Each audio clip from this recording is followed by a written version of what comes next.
اردو زبان میں استعمال ہونے والا ایک محاورہ ضرور سنا ہے، بحر بے کنار،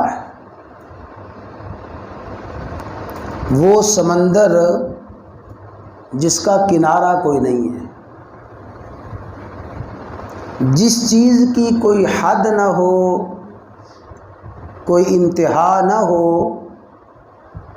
اس کے بارے میں بحر بے کنار کا لفظ استعمال کیا جاتا ہے۔ میں عرض کرنا چاہتا ہوں کہ بحر بے کنار کا لفظ جن چیزوں پہ 100% سچا اور 100% حقیقت پر مبنی ہے، ان چیزوں میں ایک ہے علم کی دنیا۔ علم کی دنیا،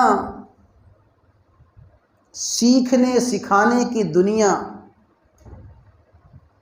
تحریر کی اور کتابت کی دنیا، یہ علم کا جہان ایسا جہان ہے اور علم کا سمندر ایسا سمندر ہے جس کا کنارہ کوئی نہیں ہے۔ کوئی شخص بھی یہ دعویٰ نہیں کر سکتا کہ میں نے علم کی آخری منزل کو اور علم کی انتہا کو چھو لیا ہے۔ کائنات میں کوئی بھی یہ دعویٰ نہیں کر سکتا۔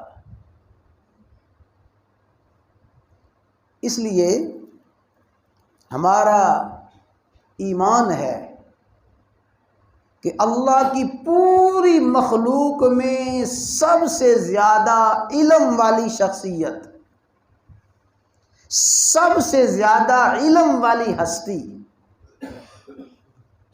سب سے زیادہ صاحب علم ذات سیدنا و مولانا محمد الرسول اللہ صلی اللہ علیہ وسلم کی ذات ہے۔ رب کی مخلوق میں سب سے زیادہ علم محمد الرسول اللہ صلی اللہ علیہ وسلم کے پاس ہے، لیکن اس کے باوجود آپ کو کیا حکم ہے؟ اللہ تعالیٰ نے آپ کو کیا دعا سکھائی ہے؟ وَقُلْ رَبِّ زِدْنِی عِلْمًا۔ اے حبیب آپ بھی یہ دعا کیا کریں، آپ بھی میری بارگاہ میں یہ استدعا کیا کریں، رب زدنی علما، یا اللہ میرے علم کو اور بڑھا دے، میرے علم میں اضافہ فرما۔ یہ ہستی وہ ہستی ہیں جو اللہ کی مخلوق میں سب سے زیادہ علم والی ہستی ہیں، اس ہستی کو بھی یہ دعا سکھائی گئی اور یہ دعا مانگنے کا حکم دیا گیا۔ معلوم ہوا کہ اللہ کی مخلوق میں کوئی بھی ہستی ایسی نہیں ہے جس پہ علم کی انتہا ہو جائے۔